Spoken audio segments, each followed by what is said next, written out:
Buenas tardes, bienvenidos y bienvenidas nuevamente a este segundo momento, segundo espacio de este encuentro virtual. Emojipedia, la enciclopedia de los emojis en tu vida, comunicación no violenta en contextos educativos. Tuvimos una primera exposición en la mañana, un espacio de trabajo individual que por los correos que hemos recibido ha sido muy provechoso. Les recordamos que no es necesario que usted haya enviado ninguna respuesta, ¿verdad? Pero algunas personas han externado por correo electrónico que les ha parecido muy valiosa la actividad. Vamos entonces ahora a esta segunda parte.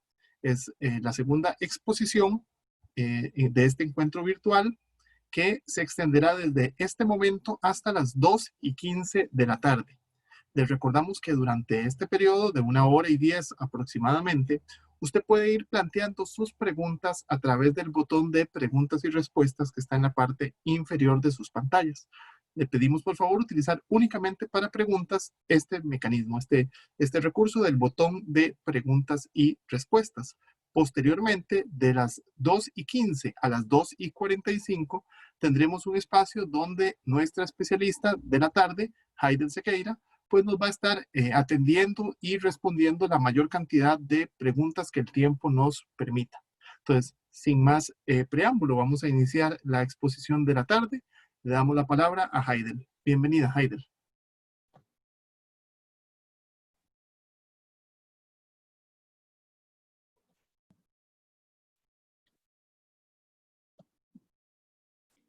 Hola, muy buenas tardes. Para mí es un gusto estar con ustedes en esta tarde y continuar compartiendo este interesante tema de comunicación no violenta. Como vimos en la mañana, es un tema que nos atañe a todos y que lo podemos aplicar y lo debemos aplicar en nuestra vida personal, en nuestro trabajo, con nuestros equipos de trabajo y con nuestros estudiantes. Vamos a hablar un poquito de esas herramientas para ampliar nuestra inteligencia emocional. En eso consistirá este módulo de la tarde, porque como todos sabemos, la inteligencia emocional es ese factor del que mucho escuchamos hablar últimamente y resulta súper importante para mantener esas herramientas que requerimos para una comunicación no violenta. La inteligencia emocional, como les decía, ahora la escuchamos hablar siempre, ¿verdad? Es un término como muy de moda desde hace unos años para acá y ha sido considerada como esa capacidad de conectar con la gente, esa capacidad que tenemos de conectar con las otras personas y validar de forma correcta mis emociones y las emociones de los demás. A finales del siglo XX, se realizaron una serie de investigaciones que arrojaron resultados muy interesantes acerca de la inteligencia emocional. Y se llegó a una conclusión muy linda y dice que la inteligencia emocional es el principal motor del éxito y satisfacción personal. Entonces vean qué interesante que, si bien es cierto, escuchamos muchísimo hablar de inteligencia emocional, es un tema del que realmente deberíamos conversar siempre y tenerlo siempre en nuestra vida, en nuestras acciones y en nuestras reacciones. Vean la gran importancia de este concepto, que como les decía es relativamente nuevo, pero debe tener una importancia grande en nuestra vida. Y les digo, desde nuestra vida personal hasta nuestra vida laboral.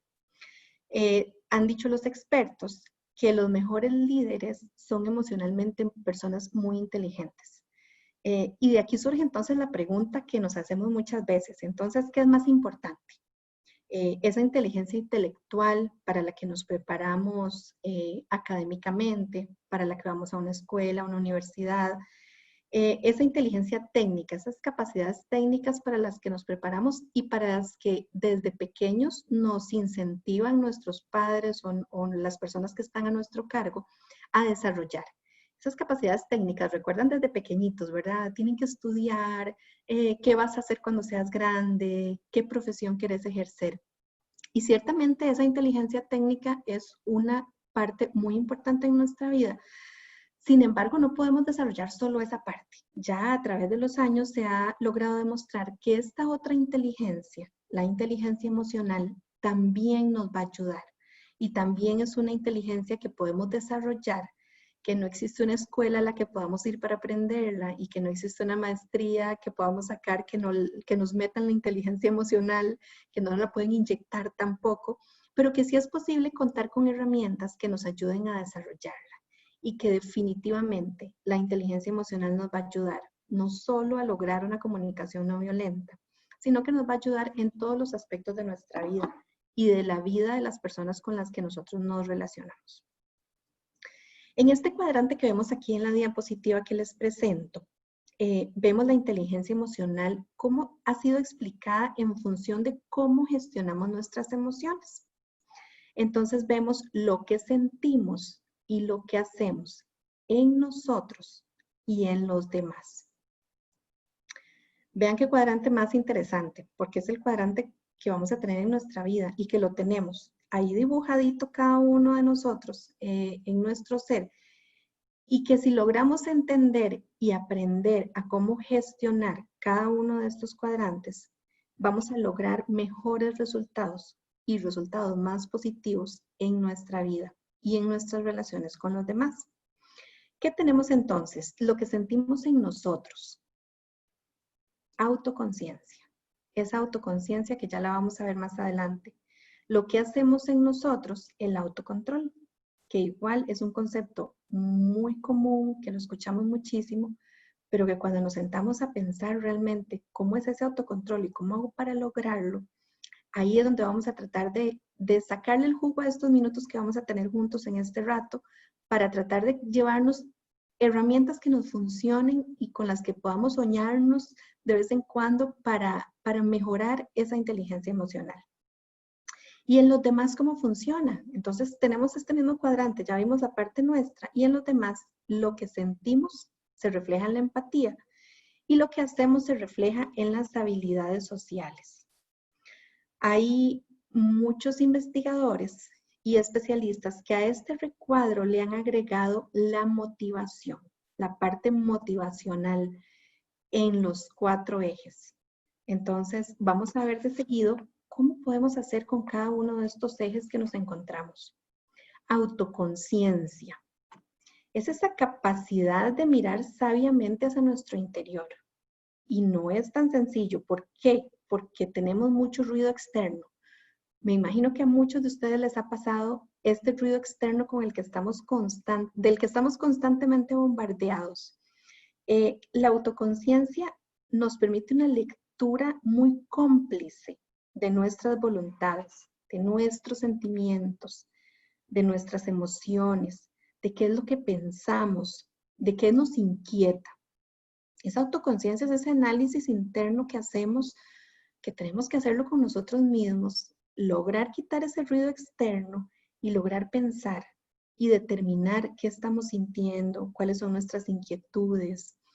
Podemos pensar que autoconscientes somos todos, pero realmente solemos atender solo a cuestiones superficiales de nuestro interior. Entonces la autoconciencia nos invita a entrar en nosotros mismos y reconocer por qué estamos teniendo determinados pensamientos, por qué estamos reaccionando de cierta forma, cuáles son los estímulos que nos están empujando a pensar y a reaccionar de determinada manera, con nosotros mismos, con nuestras familias, con nuestros equipos de trabajo y con nuestros estudiantes. Suele suceder que nos acostumbramos a usar rutinas. Todos tenemos rutinas y las rutinas son buenas. Sin embargo, cuando aplicamos las rutinas a los sentimientos y como consecuencia de nos desconectamos de ese nuestro interior, ahí es donde tenemos que poner un alto. No podemos poner rutina a nuestros sentimientos. No es lo más recomendable que yo reaccione siempre de determinada manera a determinadas situaciones, si no es necesariamente la reacción que quiero tener y la que me trae paz y tranquilidad. ¿Qué sucede con el autocontrol? El autocontrol es una de nuestras acciones diarias, ¿verdad? Están precedidas por los dictados de nuestra voluntad. Entonces el autocontrol es muy fácil. Hay mucha gente que dice, contrólese, autocontrólese. O nosotros tendemos muchas veces a decirle a las personas con las que nos relacionamos, contrólese, controle sus palabras, controle sus pensamientos. Y eso parece sencillo de decir, pero la realidad es que no es tan fácil de aplicar. El autocontrol es toda una ciencia y trabajamos para eso. Si es posible lograrlo, si es posible tener esa capacidad de controlar nuestros impulsos, de controlar incluso hasta lo que pensamos y la forma en la que reaccionamos. Si es posible el autocontrol. No hacemos lo que queríamos hacer muchas veces o hacemos lo que no queríamos. Y eso nos sucede mucho. Les pasa a ustedes dentro de las aulas, con sus mismos equipos de trabajo. Nos interesa descubrir qué nos mueve a hacer algo. Y ese es nuestro autocontrol. ¿Qué nos está moviendo a hacer determinada situación? O bien, ¿qué es lo que nos impide actuar según lo decidido? Yo decido actuar de cierta forma y esa es mi decisión y yo voy convencida de eso. Si me enfrento a determinada situación esta semana, yo voy a tener una reacción asertiva y voy a reaccionar de esta forma, pero muchas veces no sucede. Entonces, en nuestro autocontrol está esta capacidad de lograr decir por qué estoy reaccionando de esta manera y cómo realmente es que quiero reaccionar. El autocontrol en sí podría definirse como esa capacidad consciente de regular los impulsos de manera voluntaria, con el objetivo de alcanzar ese mayor equilibrio personal y relacional, ese equilibrio que todos quisiéramos tener en nuestras relaciones. Una persona entonces con autocontrol puede manejar sus emociones y regular su comportamiento. Regulo mi comportamiento a través de mi autocontrol. ¿Cuáles son algunas técnicas de autocontrol? Y aunque sé que aquí me voy a extender un poquito porque no es parte del curso en sí, pero sí me gustaría dejarles algunas técnicas de autocontrol, que para esto hay todo un curso completo y podríamos pasar toda la tarde conversando de técnicas de autocontrol. Pero sí me gustaría dejarles 2 herramientas que les pueden funcionar y son muy básicas y probablemente muchos de ustedes no las conozcan, pero son muy interesantes. Una es el bostezar. Aunque ustedes no lo crean, está comprobado que el bostezo, cuando el cuerpo bosteza, consigue calmar la respiración. Y eso supone que nuestro organismo se relaja y se tranquiliza. Y yo quisiera invitarlos a que lo prueben en algún momento. Bostecen voluntariamente, háganlo conscientemente, no como un reflejo del cuerpo, sino como un acto voluntario. El bostezo, les puedo compartir que es una de las técnicas que más se utilizan para lograr autocontrol, para lograr ese equilibrio emocional que requieres para tomar una buena decisión o tener una mejor reacción de la que hubieras quizás tenido. Y las técnicas de respiración, que de igual forma, sé que hemos escuchado muchísimo de las técnicas de respiración, las escuchamos por todo lado y de hecho hay muchos cursos incluso completos de técnicas de respiración. Pero yo les pregunto a ustedes, ¿las usamos? ¿Qué tan seguido las usamos? ¿Qué tan seguido practicamos de repente en nuestra rutina diaria, de repente en medio de estas clases virtuales que tenemos 10, 15 minutos de receso? ¿Cuántas veces tomamos 2 o 3 minutos para practicar una técnica de respiración? Y ustedes no se imaginan lo bien que le hace a su cuerpo y a su mente respirar de forma adecuada, al menos por unos minutos durante su rutina diaria. Una técnica de respiración puede hacer la diferencia entre una buena y una mala reacción. Y yo les invito, de igual forma como les invito practicar el ejercicio de bostezar, les invito también a practicar una técnica de respiración y hacerlo por lo menos 3, 4 veces al día y específicamente en momentos en los que ustedes sientan que se van a desbordar y que ese autocontrol lo vamos a dejar solo en el papel y en la teoría porque ya es una situación que se va a salir de mi control. Practiquemos la respiración. Una técnica de respiración muy sencilla es aspiro en 3 momentos, lleno mis pulmones en 3 cuentas y expiro en 4 cuentas. Esa es la técnica de respiración más sencilla y más rápida que podemos utilizarla, como les digo, en esos momentos donde tenemos 5, 10 minutitos, no tenemos mucho tiempo, además estamos con todos los mensajes por Zoom o por Teams o por la plataforma que trabajen ahora. Yo sé que tenemos poco tiempo y por eso les comparto esta, que es aspirar en 3, expirar en 4.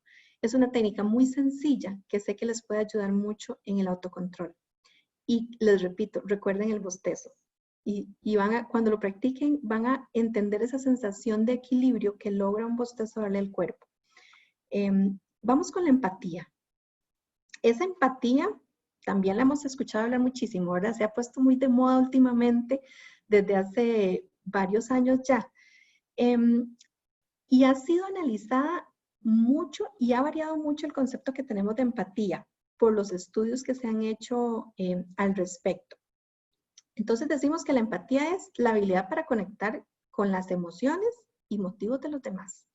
Entonces escuchamos mucho, sea más empático, converse de forma empática, está siendo poco empático. Vamos a revisar un poquito qué es esta parte de empatía, que nos va a permitir desarrollar, como les decía, nuestra inteligencia emocional. ¿Cuántas veces hemos interiorizado que la empatía es ponerse en los zapatos del otro? Yo creo que más de uno por acá lo hemos escuchado mucho. Yo lo he escuchado bastante. Ponerse en los zapatos de los demás. Pues resulta que la empatía es muchísimo más que eso. Porque entonces imagínense, andaríamos por la vida sintiendo las sensaciones que tienen los demás y pasaríamos en una montaña rusa de emociones constantes. Yo no tengo por qué sentir lo que siente el otro. No ese es el fin de la empatía. La empatía es esa capacidad de comprender la vida de otra persona, es comprenderla, no sentirla. Si otra persona, si ese compañero de trabajo con el que hoy me topé en el pasillo está muy deprimido y quizás hasta llorando y bastante deprimido, mi empatía no es sentirme deprimida también con él. La empatía va a ser entender esa motivación y esa emoción que el compañero está sintiendo. Esto no supone necesariamente, de la misma forma, que la empatía nos implique compartir emociones y argumentos que estén justificando el sentimiento de la otra persona o la reacción de la otra persona. Ni siquiera significa estar de acuerdo con lo que la otra persona está sintiendo o de la forma en la que la otra persona está respondiendo a las situaciones. No significa estar de acuerdo, significa entender qué es lo que la otra persona está sintiendo. Y aquí voy a hacer una pausa pequeña para recordarles que en nuestro botón de preguntas y respuestas pueden comentar en el momento en el que gusten, si alguno de estos puntos específicos que estamos viendo, de los que les estoy hablando, ustedes consideran que tienen una consulta, que les queda alguna duda, que tuvieran alguna experiencia o que viven alguna experiencia en la que quisieran un poquito más de énfasis de algún tema, los invito a que participen por medio de este botón de preguntas y respuestas y con gusto tendremos un espacio al final para tratar de abarcar las preguntas que a ustedes les surjan. Les decía que la empatía implica tener entonces esa capacidad suficiente para diferenciar entre los estados afectivos de los demás y tener esa habilidad de tomar una perspectiva. Han escuchado también ese término muy normal ahora que uno dice, perdí la perspectiva. Bueno, pues la inteligencia emocional y en sí la empatía nos ayudan a tomar una perspectiva de las situaciones, perspectivas tanto cognitivas como afectivas. ¿Y eso con respecto a qué? No con respecto a nosotros mismos. Ya vimos que con respecto a nosotros mismos, lo que concierne a la inteligencia emocional es la autoconciencia y el autocontrol. Pero con respecto a los demás, esta empatía, esta capacidad de tomar una perspectiva con respecto a lo que la otra persona está sintiendo, con respecto al estado emocional de la otra persona con la que nos estamos topando de frente y que nos va a suceder en nuestras casas, como los decía Gina en la mañana, con nuestros hijos, con nuestras parejas y en nuestros trabajos. Esa empatía es esa capacidad de decir, logro entender lo que la otra persona está sintiendo. Entonces, esa empatía significa esa capacidad de tener esa perspectiva. Y para hacer un análisis de cómo anda nuestra empatía, podemos preguntarnos lo siguiente. ¿Sabemos escuchar? ¿Qué tan buenos somos escuchando? ¿Qué tan efectiva es nuestra escucha hacia los demás? Somos de las personas que escuchan al otro mientras contestamos los mensajes del celular. Somos de los que escuchamos a nuestros hijos mientras revisamos el Facebook. O somos de los que escuchamos a nuestros compañeros de trabajo mientras revisamos documentos. O somos de los que escuchamos a nuestros alumnos, que sí, yo entiendo que hablan mucho y que hablan como locos, ¿verdad? A veces, dice uno, hablan mucho, y muy seguido y no respiran a veces. Y les cuento, a mí me sucede, yo tengo una hija de 13 años y a veces me cuesta porque habla muchísimo, pero esa capacidad de escuchar, si la logramos desarrollar de forma efectiva, la podemos usar en nuestras familias, en nuestros trabajos y con todas las personas con las que nos relacionamos. Y esa capacidad de escuchar va directamente relacionada con esa empatía. ¿Por qué? Porque si yo no escucho a la otra persona, yo no puedo obtener la información que necesito para entender por qué está reaccionando de la forma en la que lo está haciendo ante diferentes situaciones o ante determinada situación. La capacidad de escucha a mí me permite sacar información. Eso es lo que yo necesito para poder entender. No sé si les ha sucedido. Con poca información es muy difícil que entendamos a las personas. Con poca información es difícil que entendamos por qué reaccionan así, por qué está enojado, por qué está serio, por qué está distante. Si yo escucho de forma asertiva y de forma correcta, yo puedo sacar información y esa información me va a permitir entender cuál es la situación que está haciendo que esa persona reaccione de determinada manera. Y eso, compañeras y compañeros, es empatía. Entonces, algo tan sencillo como revisar, aquí vamos a ir de lo básico a lo complejo. Para revisar cómo anda mi empatía, vamos a revisar primero cómo está nuestra escucha. Segundo, prestamos atención a los mensajes no corporales que recibimos de nuestros interlocutores. ¿Cuántas veces nos permitimos prestar atención a esos mensajes no corporales? A ese lenguaje no corporal del que comentaban en la mañana. Ese lenguaje no corporal es importantísimo. Nos puede decir muchísimo. Y muchísimo a veces más que las palabras. Y acá es importante también trasladarlo a la forma en la que estamos ahora interactuando con las personas. Que de un momento a otro este mundo nos giró 180 grados nuestra forma de comunicarnos con los demás. Ya no los vemos de frente. Ahora todos estamos detrás de un monitor. Y aunque ustedes no lo crean, yo quisiera verlos y no los puedo ver porque lo que veo es un monitor. Entonces me los imagino a todos ahí. Y así estamos todos ahora. Ustedes detrás de una computadora, hablando con sus jefes, detrás de un monitor, conversando con su equipo de trabajo y con sus alumnos. Muchos de ustedes con sus alumnos. Entonces, ese aprender a identificar esas emociones de los demás, ahora es todo un reto.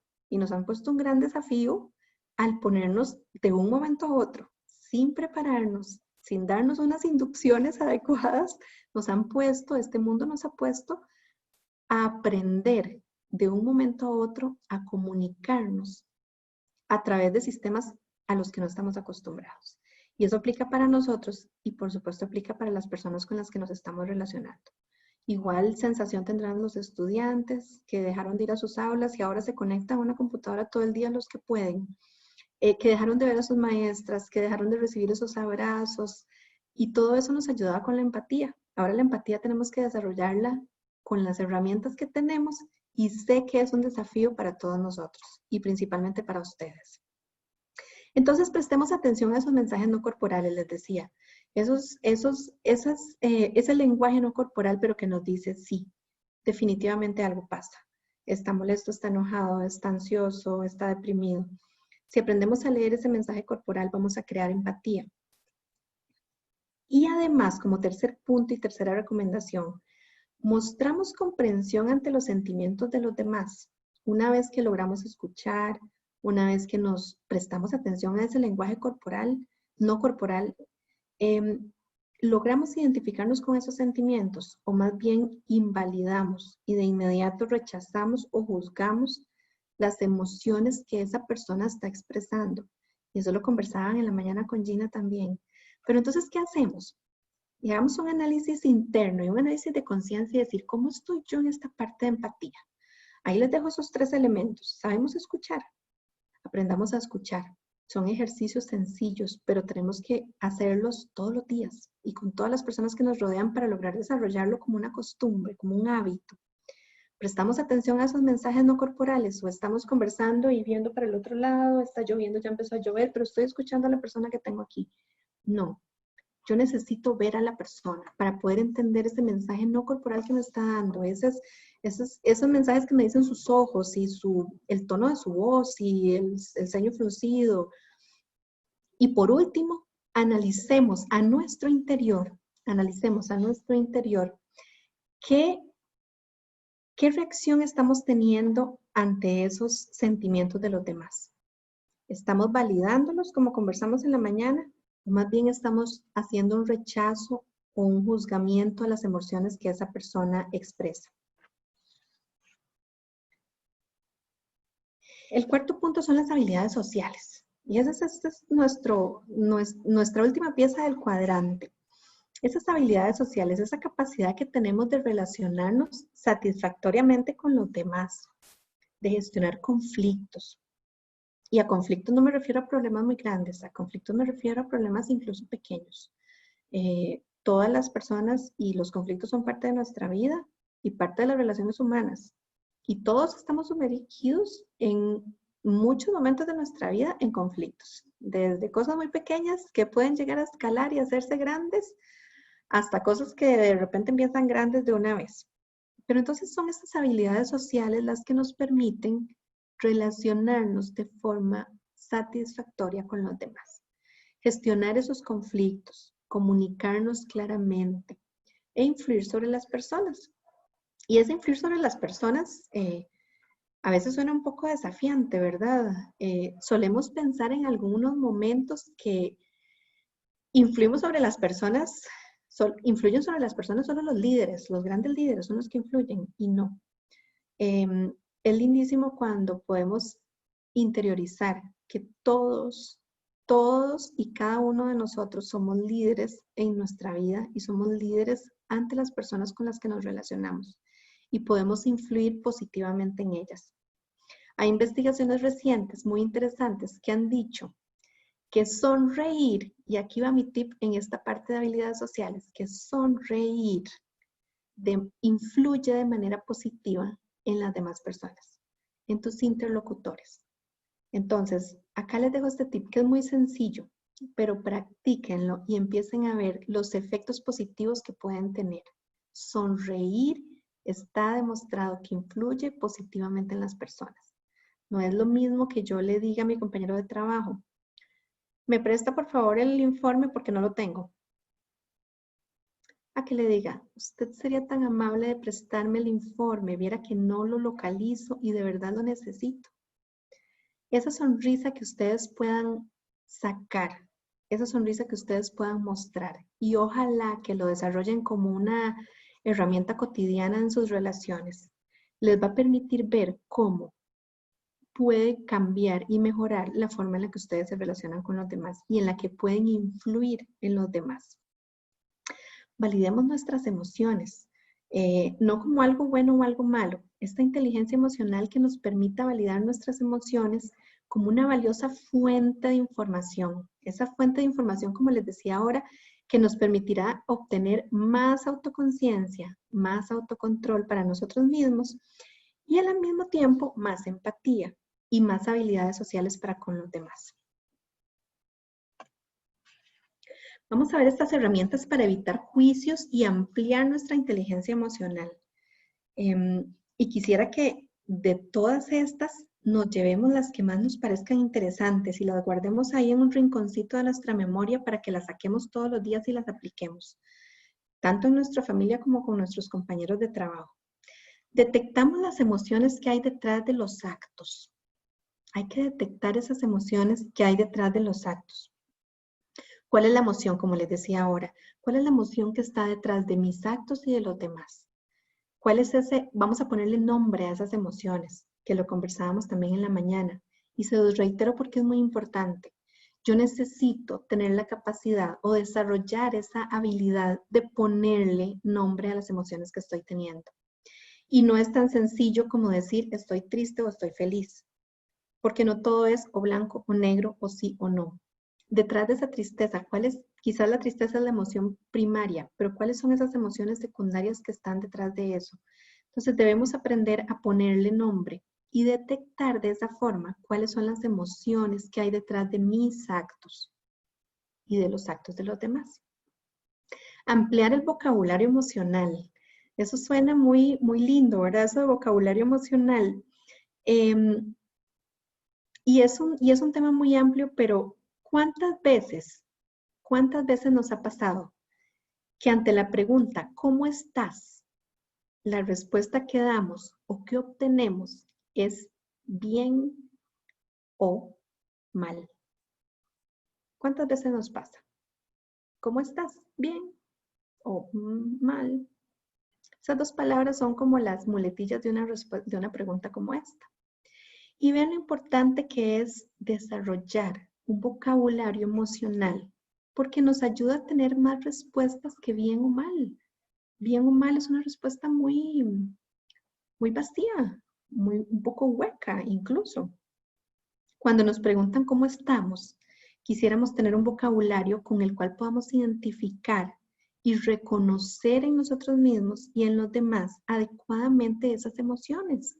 Estoy feliz, estoy bien, muy contenta, estoy preocupada, estoy un poco estresada, estoy desbordada. Hoy sí estoy desbordada. Estoy. Más que bien o mal, ponerle un nombre a esa emoción. Y ese es un ejercicio que sí podemos hacer diariamente. Ponerle nombre a esas emociones que estamos sintiendo en lugar de decir bien o mal. La clave es que mientras más temprano podamos nombrar lo que sentimos, mejor será nuestra habilidad para generar esa empatía con los demás. Entonces, compañeras y compañeros, ustedes se han puesto a pensar muchísimas veces, me imagino. Ustedes tienen en sus manos la maravillosa tarea de enseñar. Enseñar lo técnico, enseñamos lo intelectual, enseñamos todas esas habilidades y conocimientos técnicos.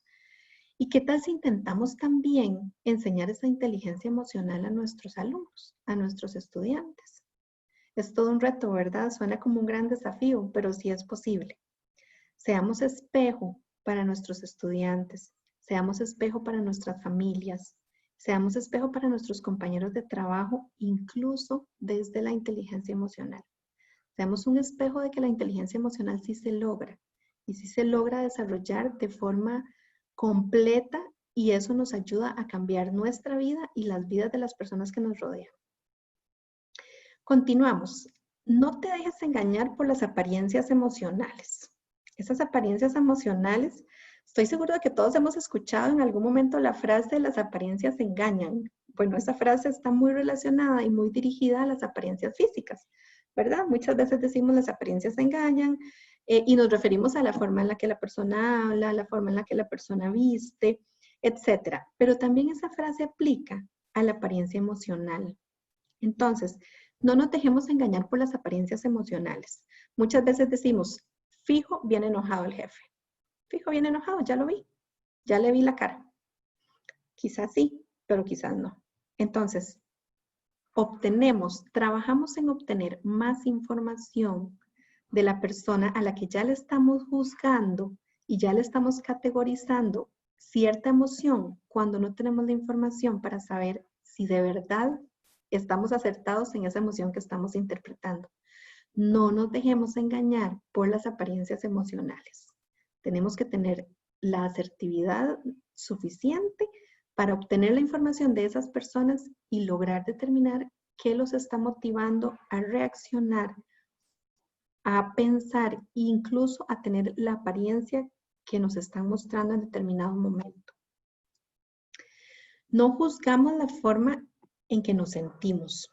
Y este es un punto importantísimo. Al igual como lo veíamos con Gina en la mañana, no juzgamos cómo se sienten los demás, tampoco juzguemos la forma en la que nos sentimos con nosotros mismos. Si podemos poner nombre e identificamos nuestros sentimientos y no resultan ser exactamente los sentimientos que quisiéramos, nunca nos permitamos juzgar lo que sentimos, porque todos los sentimientos son válidos. Todos nuestros sentimientos son válidos y tenemos que validarlos.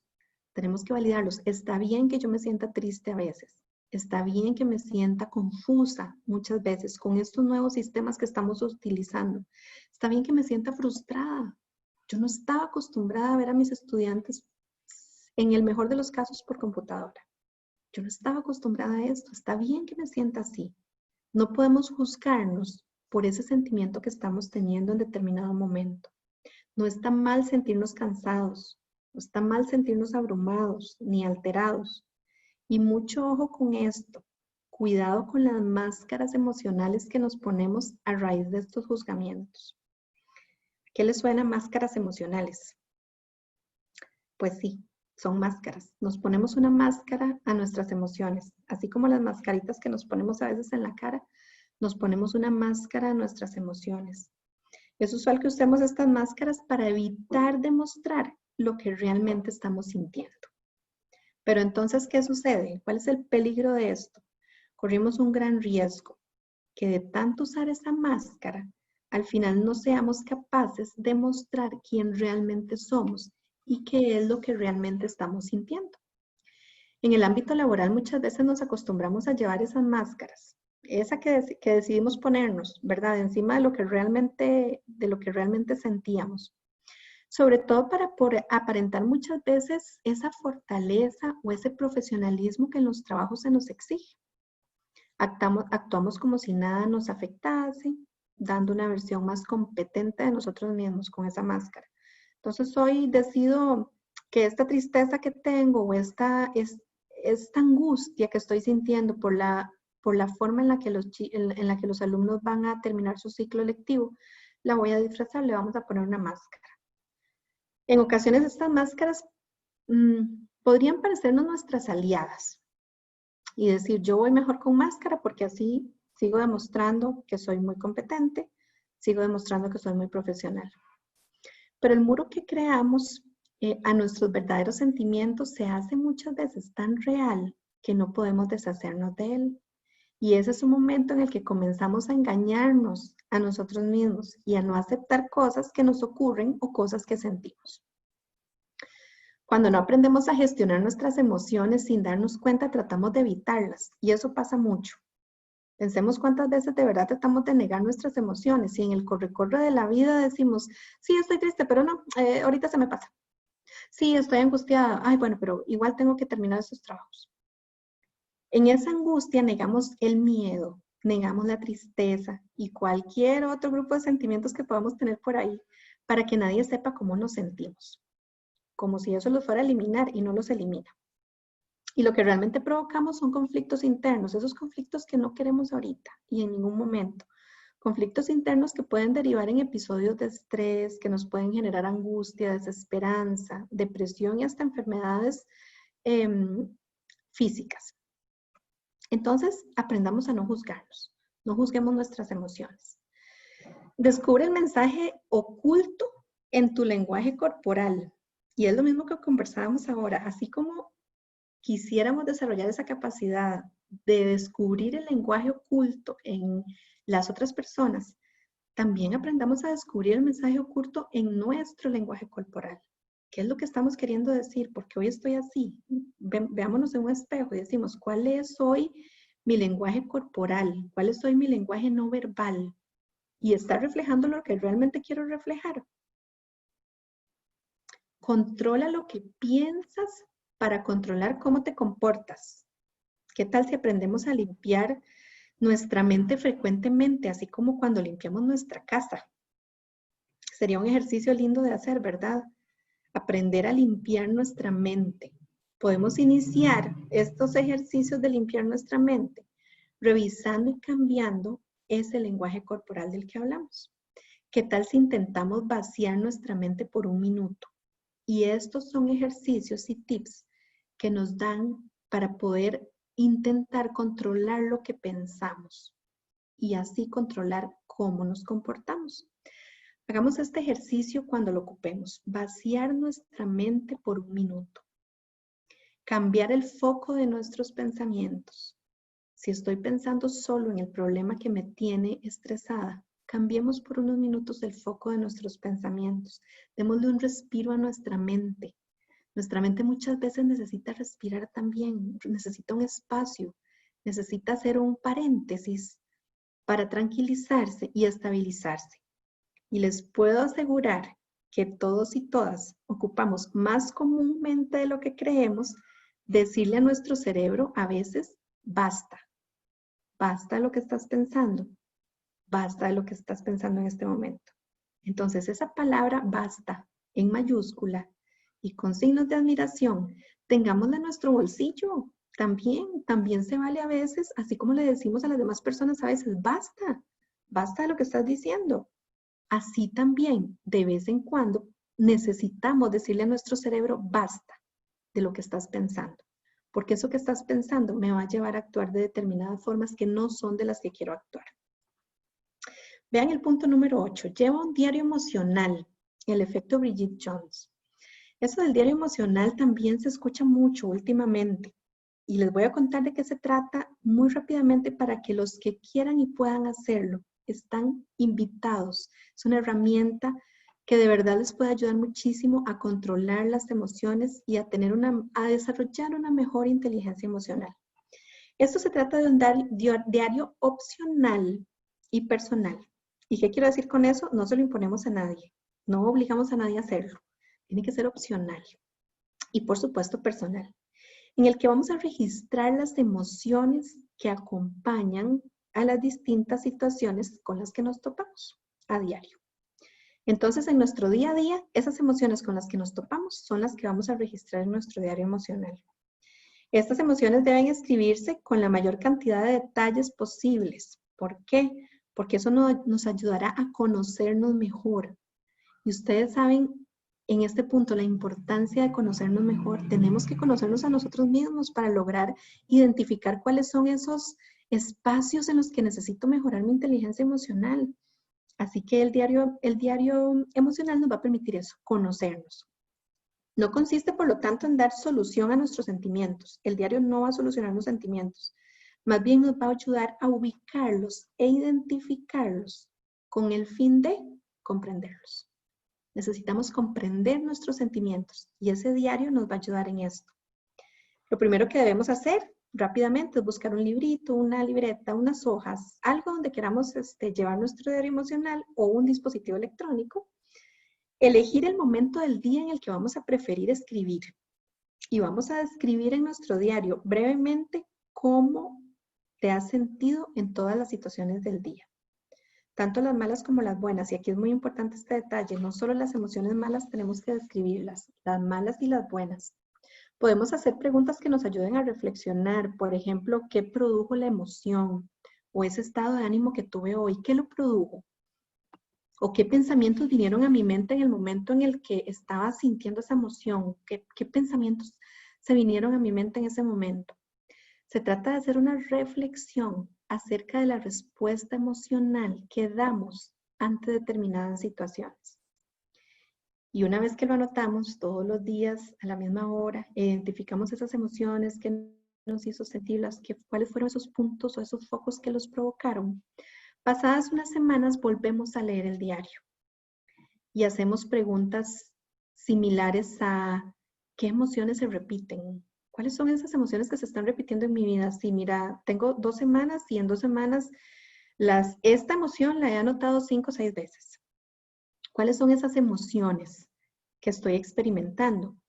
Y también tengo que preguntarme, ¿cuáles son esas emociones que no estoy experimentando? ¿Cuáles son las reacciones que realizo ante determinadas emociones? ¿Qué está pasando siempre que un compañero me pide ayuda? ¿Por qué siempre estoy reaccionando de forma negativa? ¿Por qué siempre estoy pensando que he montado? Siempre me pide lo mismo, siempre me lo pide a mí. Esa es una reacción y es una reacción a una emoción. Entonces, debemos preguntarnos cuáles son esas acciones que realizo. ¿Qué es lo que cómo estoy reaccionando ante determinadas situaciones que se reflejan en mi vida y que se repiten? Todas estas preguntas nos ayudarán a autoconocernos y a introducir los cambios que sean necesarios, pues que nos permitan manejar de manera más satisfactoria esas situaciones emocionales. Entonces, este diario emocional los invito a que los que no lo tengan, lo intenten. Es una herramienta muy, muy, muy productiva. Recordemos que conocernos y saber realmente quiénes somos es el primer paso y uno de los pasos más importantes, dicen los estudiosos, hacia una verdadera inteligencia emocional. Tenemos que conocernos y esa es una linda forma de hacerlo. Expresamos las emociones de forma asertiva. Y aquí vemos que la asertividad, igual que la inteligencia emocional, Es un concepto bastante ya trabajado, bastante conversado. Esa forma asertiva en la que expresamos nuestras emociones, de verdad debería ser una tarea obligada en la escuela y en el hogar. Debería ser una obligación, actuar y expresar las emociones de forma asertiva. Hay muchas estrategias para tratar de ser más asertivo. Aquí les quiero regalar 2 estrategias para que tratemos de ser lo más asertivos posibles. Una es elogiar, y escogí 2 estrategias que son poco comunes en nuestra vida y pocas veces las aplican con nosotros, pero quizás también pocas veces nosotros las aplicamos con los demás. Elogiar. A veces no nos paramos a elogiar a los demás porque damos las cosas positivas por hecho. Sin embargo, nos pasa lo mismo si tenemos que criticar. Somos más ágiles y más eficientes para criticar que para elogiar. Y esa pregunta no la debemos hacer todos los días, porque es importante. Porque entonces el elogiar, esa capacidad de decirle a los demás las cosas buenas, aunque estén a la vista, la estamos dejando de lado y estamos desarrollando más la habilidad de criticar que de elogiar. Normalmente para criticar no nos falta el tiempo, ¿cierto? Y quizás si equilibramos un poco la balanza, nos demos cuenta de que quien sienta decir algún halago de vez en cuando, es importante también para contrarrestar un poco. ¿Qué tal si empezamos a practicar de esa forma? En lugar de criticar, elogiamos. Y en lugar de criticar lo negativo, buscamos lo positivo y lo elogiamos. Eso les aseguro, compañeros y compañeras, que nos va a acercar a ser personas más asertivas. Y la segunda recomendación que les quiero dar es expresar sin herir. Expresar sin herir. Esa técnica para expresar lo que sentimos sin herir a la otra persona. Es esta forma de transmitir nuestro reconocimiento hacia la otra persona y luego pasar a expresar nuestros intereses. Entonces, expresemos sin herir. Tratemos de desarrollar la capacidad de expresar nuestros sentimientos y nuestras emociones sin herir los sentimientos y las emociones de las demás personas. Es una forma de empatía, ya que primero nos ponemos en el lugar del otro y luego revisamos nuestra visión. Y como dijimos ahora, no es asumir los sentimientos de los demás. ¿De acuerdo? ¿Qué pasa cuando queremos activar el modo sí en nuestro equipo de trabajo? Este término es muy lindo. Activamos el modo sí en nuestro equipo de trabajo. Y aquí quisiera compartirles que quizá lo más importante es primero activar el modo sí en nuestra vida. ¿Cómo activamos el modo sí en nuestra vida? Sí colaboro con una actividad, sí me levanto positiva, sí va a ser un bonito día hoy. Veo por la ventana y digo, sí, hoy va a ser un bonito día. Sí quiero regresar a casa hoy para hacer la cena. Sí, todo va a salir bien en el trabajo. Ese modo sí que tenemos, que es tan importante de activarlo en nuestros equipos de trabajo, quiero que primero lo conceptualicemos a activarlo en nuestra vida diaria, desde que nos levantamos, con nuestros hijos, con nuestras parejas, con nuestros padres, con las personas con las que convivimos. Un modo sí no significa que tengamos que decir que sí a todo lo que nos pidan o a todo lo que nos pregunten. Un modo sí significa que voy a pensar en positivo y voy a sacar un poco el lado negativo de mis pensamientos. ¿Y qué pasa cuando llego al trabajo? Aquí hay unos ejemplos muy lindos y esa carita, ese emoji sonriente nos dice ese sí. Como les decía ahora, no significa que a todo tengamos que decirle que sí, significa que lo podemos decir de forma positiva. Como les decía ahora, sí colaboro con la actividad. Sí me presento a esa reunión a la que me están convocando. Sí desearía ayudarle en cuanto tenga tiempo disponible. Veamos este ejemplo de lo que les estoy diciendo. No significa, nuestro modo sí, no significa que vamos a decir que sí a todo, porque hay cosas que no podemos hacer o que no queremos hacer. Pero es diferente si mi compañero de trabajo me dice, Heidel, ¿me podrías compartir o prestar el informe que envió el director? No lo logro descargar de mi computadora. Es diferente que yo le conteste, no puedo, en este momento estoy muy ocupada. A que le conteste, sí, claro, con mucho gusto. Lo único es que ahorita estoy ocupada. En cuanto tengo unos minutos te lo mando. ¿Ven la diferencia? Es el modo sí. ¿Cuántas veces de verdad en nuestra vida andamos en modo no? Pensémoslo por un minuto. ¿Cuántas veces andamos en modo no?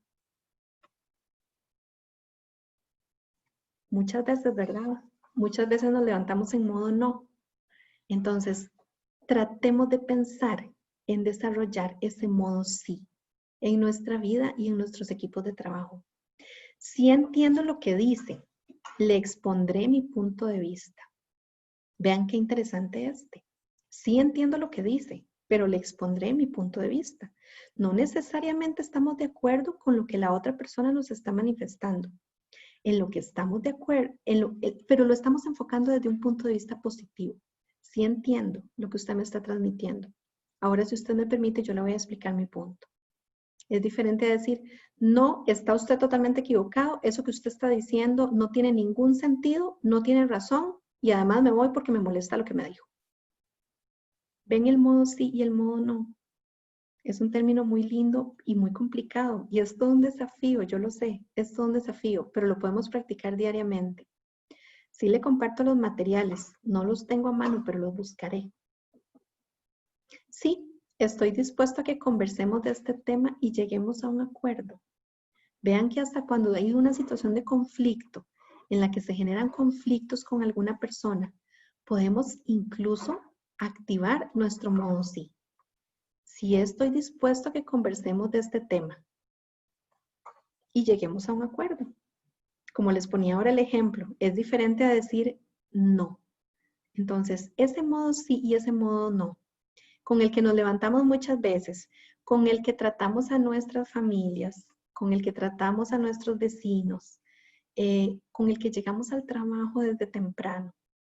Pensémoslo, desarrollémoslo, eso es algo que se desarrolla, mentalmente se desarrolla, sí.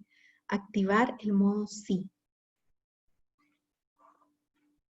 Recuerden, compañeras y compañeros, yo estoy muy inspirada conversando. Recuerden, el botón de preguntas y respuestas, ahí está.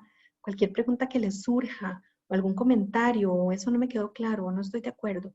Quisiera que lo compartamos y que aprovechemos de verdad, como les decía ahora, que le saquemos jugo a estos minutos que tenemos, porque son temas muy interesantes que nos darían para conversar de cada uno de ellos una tarde completa.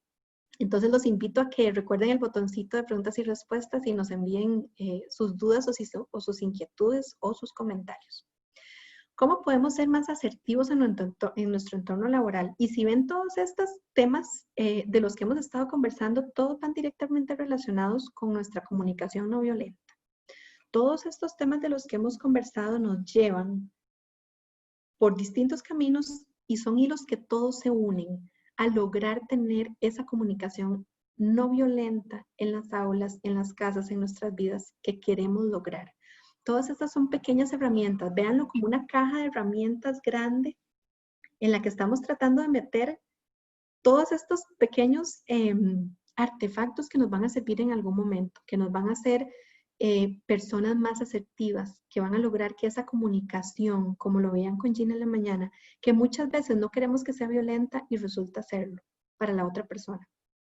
Entonces, ¿cómo podemos ser más asertivos en nuestro entorno laboral?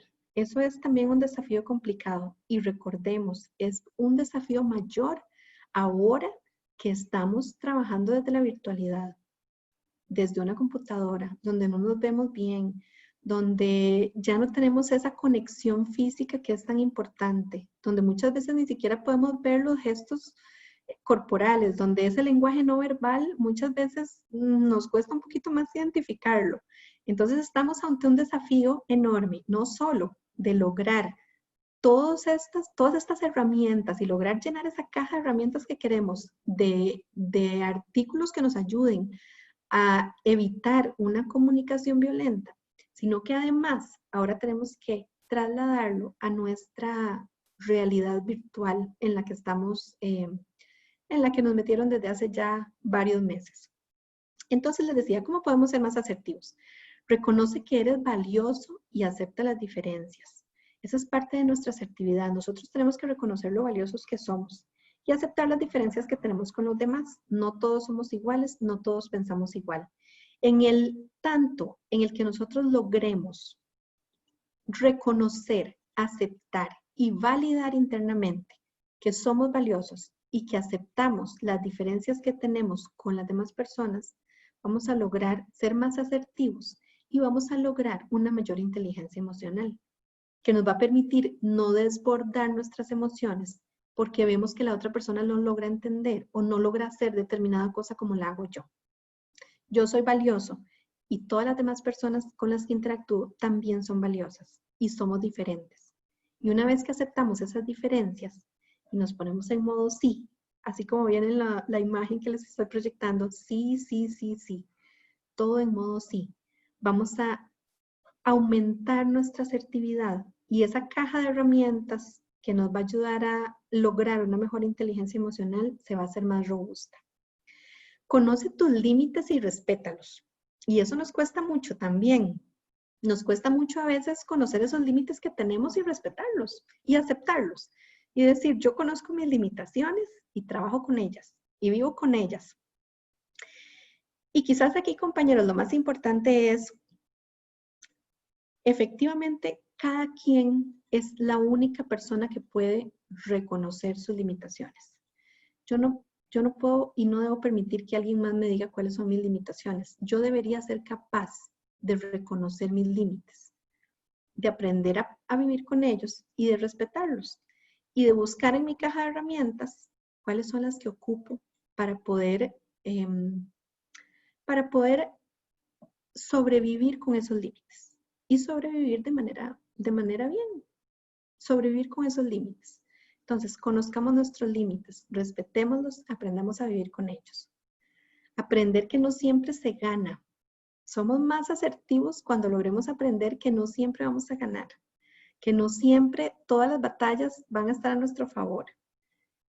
Aprender que no siempre ganamos es una forma de ser más asertivo y es una forma de vivir más tranquilos y de lograr que esos conflictos que a veces se nos generan en nuestra vida no nos trunquen la capacidad asertiva que estamos logrando desarrollar. También somos más asertivos cuando somos conscientes de la gran diferencia que hay entre una comunicación asertiva y una comunicación agresiva. Y es lo que hemos estado viendo durante todo el día de hoy. Esa comunicación asertiva, las que nos permite estar en un modo sí. Esos ejemplos que les ponía ahora, ¿cuántas veces con nuestros mismos alumnos tenemos que tratar y procurar de pegarnos en la frente desde la mañana ese modo sí? Sí te puedo ayudar, sí entiendo lo que estás pasando, sí comprendo la situación por la que estás pasando. Esa conciencia que podemos desarrollar entre la comunicación asertiva, cuando estamos siendo asertivos y cuando estoy empezando a pasar esa rayita hacia la agresividad. Aprendamos a conocer nuestros límites. Vean cómo todo va relacionado. Cuando llegamos a ese límite en el que nosotros mismos sabemos que vamos a empezar a ser un poco agresivos con nuestra comunicación, ahí tenemos que poner un alto. Tenemos que retroceder y hacer los ejercicios que sean necesarios. Como les decía ahora, esas técnicas que les dije del bostezo, de la técnica de respiración, hacemos esos ejercicios, hacemos esas pausas para lograr no pasar esa raya entre la comunicación asertiva y la comunicación agresiva. Y ahora que sabemos cómo ser más asertivos y ejercer un lenguaje no violento, aprendamos cómo gestionar quejas y lograr mejores resultados. Y acá ustedes se preguntarán, quejas. Quejas es una palabra que siempre nos trae a la mente quizás situaciones incómodas, difíciles. Lo cierto es que las relaciones humanas son un terreno conflictivo. Son parte de las relaciones humanas, son parte de la vida los conflictos. Es un terreno conflictivo en el que se establecen negociaciones, concesiones, acuerdos. Y siempre estamos en esas, con todo mundo, con todas las personas que nos relacionamos y en todos los escenarios de nuestra vida, estamos en constante estira y encoge, como decimos nosotros, para lograr acuerdos. Y compañeras y compañeros, lograr acuerdos desde lo básico. Acá les quiero reiterar, desde lo básico, y aprendemos a desarrollar esta capacidad desde lo básico, desde ponernos de acuerdo en quién lava los platos después de comer en nuestra casa, a quién le toca regar las plantas. Les pongo un ejemplo, yo en mi casa tengo 2 hijos, ya les conté de una, tengo 2, y me ha costado llegar al acuerdo de quién saca el perro a dar una vueltita, ¿verdad? ¿Quién lo saca? He tenido que hacer horarios, pero es algo muy sencillo, diría alguien. ¿Quién saca el perro? Sí, es algo muy sencillo, pero es un acuerdo al que hay que llegar. Entonces, cuando practicamos llegar a acuerdos desde lo pequeño, logramos hacerlo ya cuando nos toca en terrenos más grandes y más conflictivos. ¿Qué sucede con estos acuerdos, estas concesiones en las que llegamos normalmente? Los resultados no son siempre felices. Implícitos o explícitos, a veces los pactos no se cumplen. Y a veces el que no los cumple son las otras personas y nosotros quizás sí. Y es entonces cuando cabe reclamar con asertividad. Y aquí este es el punto que quiero que nos quede en estos minutos que nos quedan. Reclamar con asertividad. No, dice acá la Filmina, y esto es muy lindo, el silencio nunca es la mejor opción. El evitar un problema, no podemos pensar que para evitar un problema vamos a mantener el silencio o nos vamos a quedar callados. No, el silencio nunca, en ninguna situación conflictiva, va a ser la mejor opción. Sin embargo, podemos reclamar con asertividad. ¿Cómo reclamamos con asertividad? A nuestro jefe. Don Carlos, disculpe, yo quisiera comentarle cómo me sentí con que no se cumpliera el acuerdo que tomamos en la reunión pasada. Expreso mis sentimientos, valido mis sentimientos y reclamo con asertividad. Entonces, si activamos nuestro modo sí, si tratamos de hacer estos ejercicios para conocernos más a nosotros mismos y lograr determinar cómo podemos ser más asertivos, cómo mejoro mi inteligencia emocional, hasta los reclamos que tengamos que hacer, que son totalmente válidos, podemos hacerlos con asertividad. Vean lo que dice acá, reclamar a tiempo es mejor que un silencio que engendre tempestades futuras. Vean qué interesante, reclamar a tiempo. Reclamar es, sí se vale reclamar y sí tenemos que hacerlo y tenemos que lograr darnos siempre ese derecho de reclamar. Pero si logramos gestionar quejas, si logramos reclamar con asertividad, obtendremos mejores resultados. Y yo no les puedo garantizar que siempre sean mejores resultados con relación a las demás personas. No siempre el jefe va a tomar el reclamo de la forma en que queremos, no siempre nuestro compañero de trabajo va a tomar ese reclamo por más asertivo que lo hagamos, no siempre lo va a tomar de la mejor forma o de la forma que nosotros quisiéramos. Lo que sí les puedo asegurar es que si ustedes reclaman o plantean quejas con asertividad, ustedes mismos tendrán sensaciones mejores. Ustedes mismos generarán en ustedes sensaciones y emociones más válidas y mejores que si reclaman de forma no asertiva. El arte de reclamar con asertividad es que es un arte. Es un arte porque normalmente, como les decía ahora, el reclamo viene asociado a malas caras. Veamos ahí esa imagencita. Cuando pensamos en reclamar con asertividad, cuando pensamos en reclamar, más bien pensamos en una cara enojada. Yo reclamo porque estoy molesto, yo reclamo porque no me dieron lo que quise, yo reclamo porque no se hizo justicia conmigo. Y ese es quizás el concepto más grande a la hora de reclamar. No es justo lo que pasó. No cumplieron el acuerdo, no me dieron lo que habíamos pactado. Mi compañero no hizo lo que tenía que hacer y a lo que se había comprometido. Siempre reclamar lleva intrínseco un sentimiento de enojo, de frustración. Por eso decimos que el arte de reclamar, que el reclamar con asertividad es un arte, porque le vamos a poner una mejor emoción a ese reclamo que vamos a hacer. ¿Cómo logramos desarrollar ese arte de reclamar con asertividad? Reconocemos lo mejor de los demás y utilizamos siempre la primera persona. Tenemos que lograr reconocer lo mejor de los demás. ¿Y cómo logramos eso? Como les explicaba anteriormente, obteniendo la mayor información de cada persona.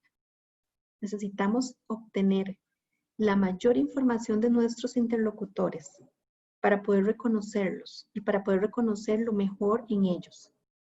Expresamos la forma en que nos afecta la situación para buscar entendimiento con el otro.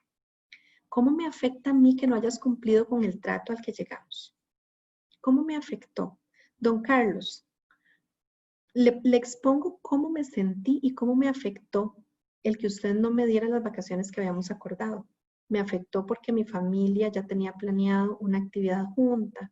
Me afectó porque yo ya tenía en mi mente el tiempo de descanso que iba a tener. Expresamos la forma en la que nos afecta ese incumplimiento o esa queja que tenemos, cómo nos está afectando en nuestra vida. Incrementa tu habilidad para ser simple, directo y conservar la calma. ¿Les ha pasado alguna vez las personas que no logran ser directas con sus quejas o sus reclamos y pasan 5 minutos diciéndonos un grupo de ideas de las que no logramos entender exactamente qué es lo que nos están reclamando? Y probablemente nos pasa mucho con los alumnos.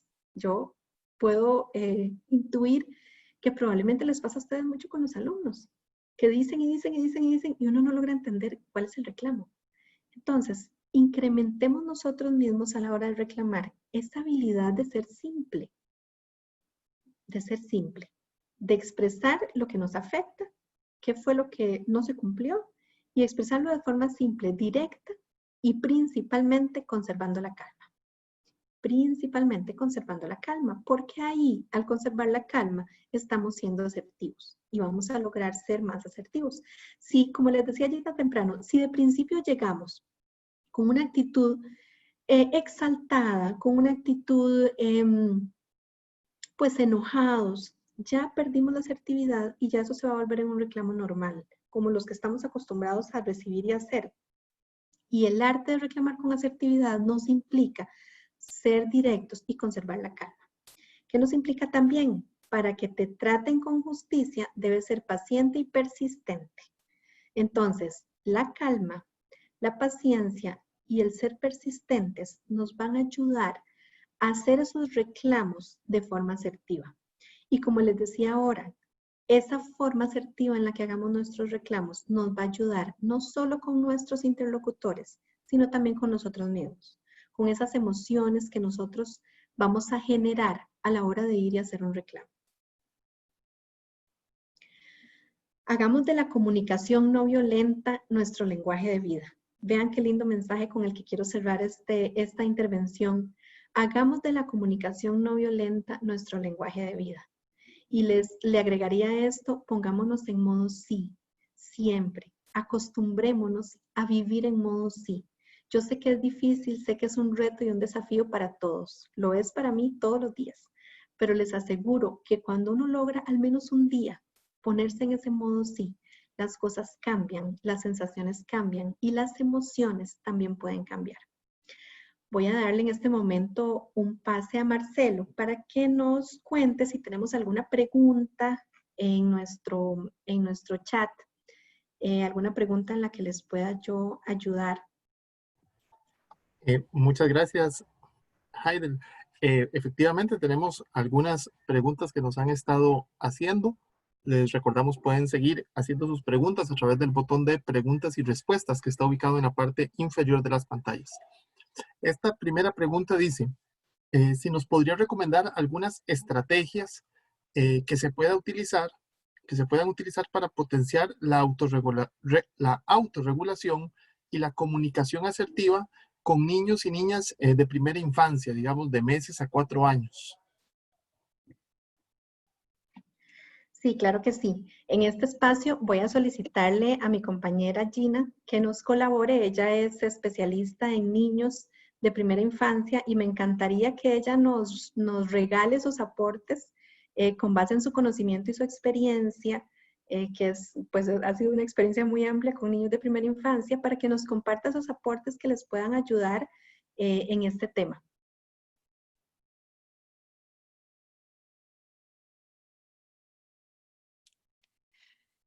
Hola, hola, bueno, qué gusto encontrarnos de nuevo.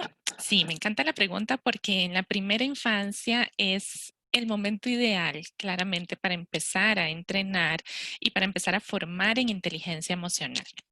Entonces, desde muy pequeñitos, desde muy bebés, estamos hablando de niños y niñas de 1 año, 2 añitos de edad, podemos empezar a ponerle nombre a las emociones, aún inclusive antes de que los niños y las niñas empiecen a tener uso del lenguaje. Desde muy antes podemos empezar a nombrar lo que están sintiendo, lo que yo percibo que están sintiendo. Y lo vamos a ir haciendo por etapas, como cuando son muy bebés y están llorando mucho y la mamá logra identificar, o yo como cuidadora o como maestra de preescolar que tengo tal vez a cargo, estoy a cargo de un bebé pequeñito, logro identificar que está llorando porque tiene sueño, porque tiene hambre, porque tiene calor, etcétera, lo voy a poner en palabras. Estás incómodo porque tienes sueño. Estás llorando porque te enojaste o estás enojado porque apagué el televisor o porque ya es hora de irnos a dormir. Así desde muy pequeños, como les digo, inclusive aunque no tengan todavía ellos un dominio del lenguaje hablado, sí nos entienden y sí experimentan emociones. Entonces empiezo a ponerles nombres desde lo más pequeños que puedan. Cuando los chicos ya van teniendo dominio del lenguaje, entonces sigo haciendo este reflejo de emociones que dijimos en la mañana que es eso, pongo en mis palabras lo que la otra persona o lo que este niño o niña está sintiendo, pero también lo pongo a que él lo exprese. Entonces, Carlitos, entonces, ¿estás enojado? Está bien que digas que estás enojado y acompaño el reflejo con una validación. Está bien sentirnos enojados. Yo también me sentiría triste si me quitaran el carrito. Yo también me siento enojado cuando no me pueden comprar lo que quiero. Tenemos que normalizar la expresión de emociones. Normalizarlo. ¿Qué significa eso?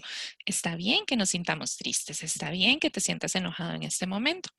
Y ya con niños de 2, 3, 4 añitos y para arriba, podemos acompañar esta estrategia con algunas otras que les ayuden a gestionar sus emociones de forma adecuada. Entonces, para niños en primera infancia, hay varias estrategias que han demostrado ser muy efectivas, esto desde el marco de la disciplina positiva, la crianza con amor, crianza con apego, todos estos enfoques bastante recientes a los que se les está dando ahora mucha importancia. Por ejemplo, el rincón de la calma. Recuerdan que hace algunos años casi que la técnica que estaba más como de moda o más permitida, por ejemplo, para trabajar un berrinche o para ayudarle a un niño a gestionar su control, era el famoso tiempo fuera. Incluso algunos tal vez todavía lo podemos estar utilizando. Bueno, pues se ha comprobado que hay una técnica todavía más efectiva, que es el rincón de la calma. Entonces, eso que yo hacía de separar al niño que está haciendo un berrincho, separar al niño que está enojado y hasta que te calmes puedes volver con nosotros, lo han transformado y lo que se nos ha dicho es mostrémosles a los niños que pueden tener un espacio donde recuperar la calma, sea en la casa, sea en el aula del centro educativo. Yo puedo tener un espacio que se llame así, el rincón de la calma, y lo tengo ahí con unos almohadoncitos o unos libritos o unas hojitas y unos lápices para pintar. Algunas personas, bueno, es fácil encontrar, ahí pueden buscar en Google, se encuentran tutoriales para hacer unos frasquitos de la calma también, que se hacen con una receta casera, que lo que hacemos es un vasito de vidrio con tapa, que yo pueda ver el interior, con líquido, con escarcha, con algunas cositas que floten, un poquito de goma ahí o de gel para que se haga un poco más espeso, y los chicos lo agitan. Imagínense un tarrito con agua y escarcha que usted lo agita, se ve todo, ¿verdad? Que se revuelve y luego ves cómo empieza despacito a caer las cosas al fondo. Ese es un frasco de la calma. Ayuda mucho para que el niño al observar eso se dé el tiempo que necesita para respirar. Entonces, estrategias podemos encontrar eh, y si las acompañamos de ese modelaje, de ese ayudarle al niño a respirar, ese ponerle nombre a las emociones y ese darle estrategias, como les decía en la mañana, con niños pequeños también puede funcionar preguntarles, ¿necesitas un abrazo? A veces el niño necesita eso, que yo lo contenga físicamente. Los niños pequeños son responden muy bien al contacto físico en sus figuras de confianza. Necesitas que te dé un abrazo. Necesitas salir a respirar. ¿Quieres que te acompañe?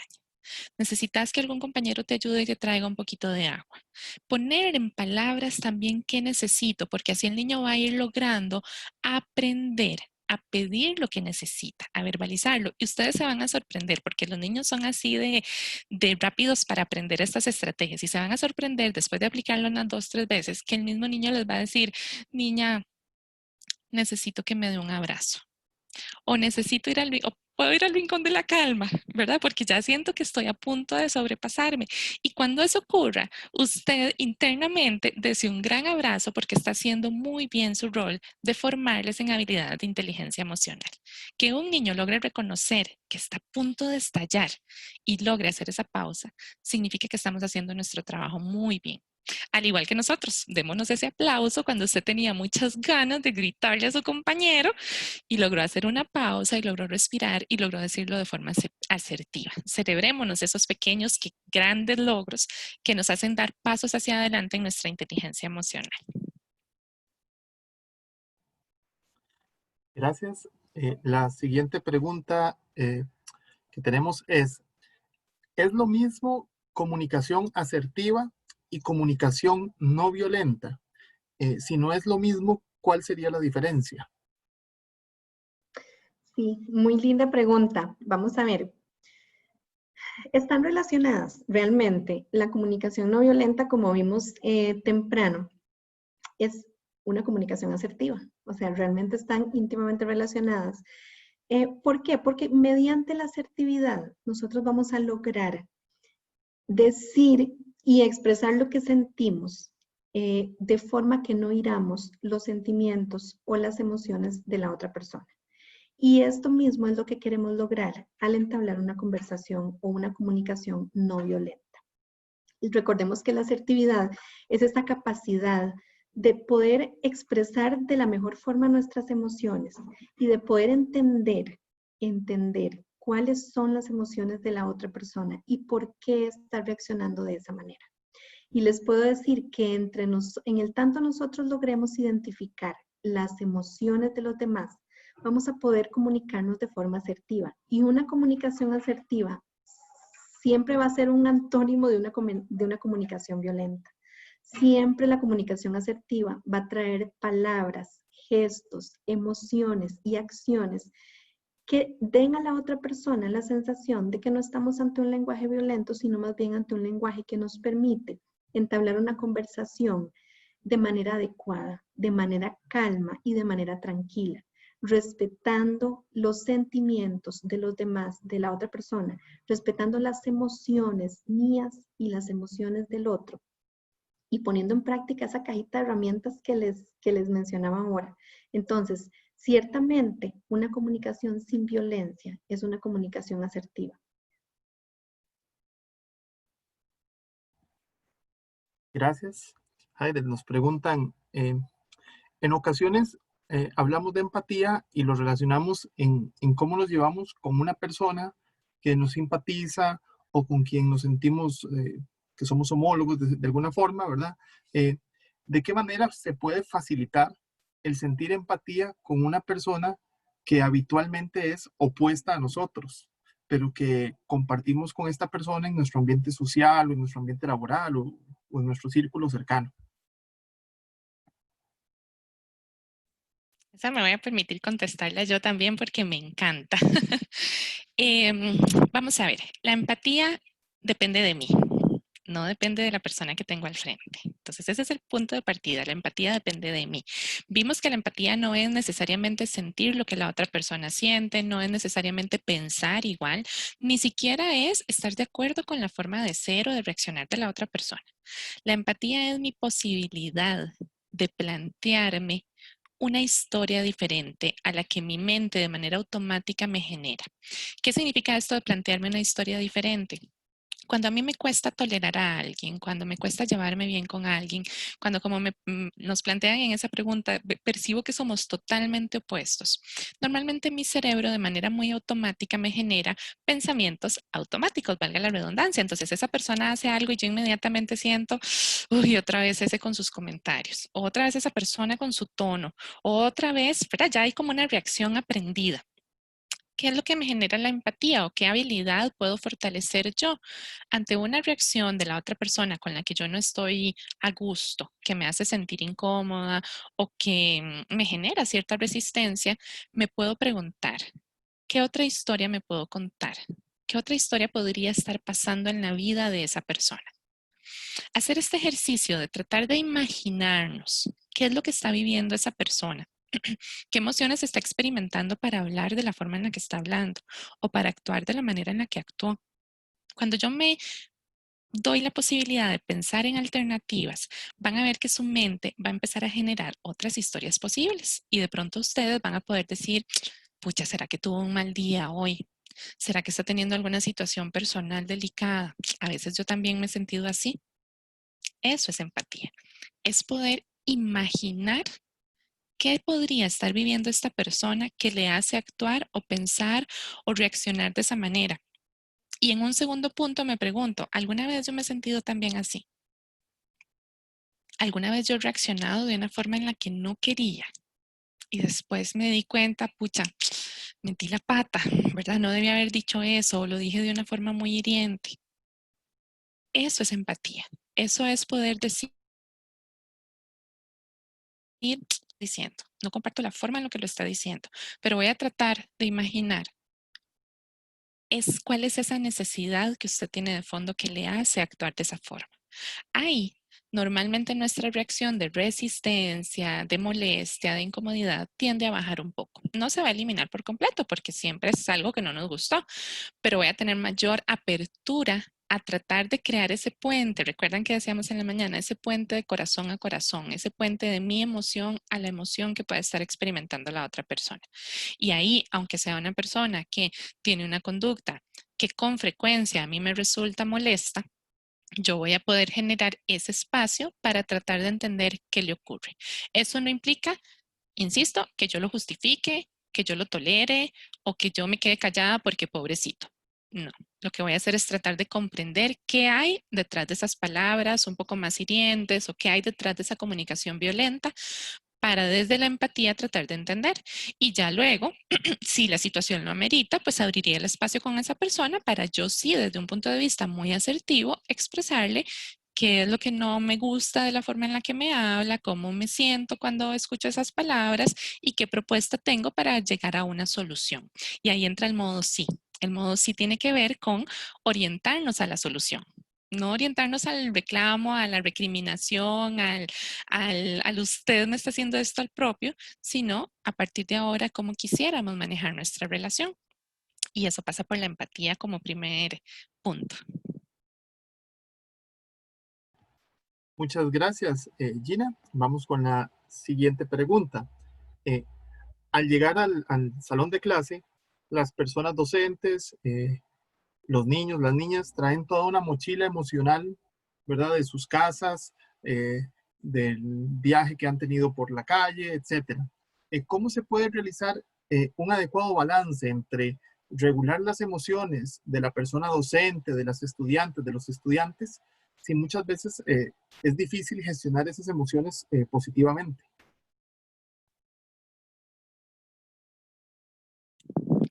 Qué linda pregunta, me encanta también porque es lo que viven todos los días en las aulas, ¿verdad? Y cuando la escuchaba se me venía así, me imaginé la clase, me la imaginé presencial, pero bueno, ahorita en lo virtual también lo podemos hacer. ¿Y si iniciamos nuestra clase con un ratito de inteligencia emocional? ¿Y si iniciamos nuestro día con un espacio para hablar de cómo nos sentimos hoy? De cómo, qué ha pasado de ayer que nos desconectamos a hoy. No tiene que ser toda una lección. Yo sé que corremos mucho contra el tiempo, pero ¿y si dedicamos esos primeros 10 minutos para que los chicos sepan que todos los días ustedes van a tener aquí a una persona que les escucha? Ustedes van a tener aquí un espacio para decir cómo se sienten. Quizás los primeros días, cuando lo empiecen a intentar, va a haber mucho silencio y usted va a tener que irle sacando ahí con cuchara a los chiquillos cómo están y cómo te sentís hoy. Quizás de pronto si son niños pequeños yo lo puedo hacer así como lo hicimos hoy con emojis y cada quien elige el emoji que lo representa hoy y todos están bien. No importa si yo elegí ¿se acuerdan? El del puño que está ahí todo enojado. Está bien, hoy estás enojado. Y si el docente valida esas emociones y si permitimos el espacio para expresarlo.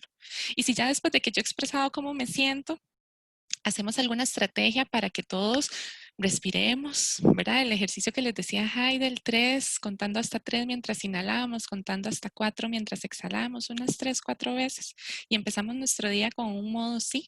Y les enseño a mis estudiantes que a partir de ahora en este grupo vamos a activar el modo sí. Y se los pongo así, como imagínense que usted tiene aquí un botoncito y todos nos lo vamos a presionar y activado el modo sí. Hoy vamos a hacer vamos a tener esta actitud de agradecer lo que tenemos, de estar bien y ya tuvimos el espacio para expresar cómo nos sentimos.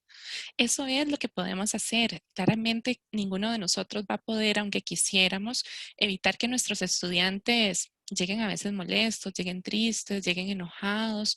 Sabemos que los chicos viven en sus casas y en sus familias situaciones, algunas las conocemos, otras no, que los van a tener en una montaña rusa de emociones, igual que a nosotros.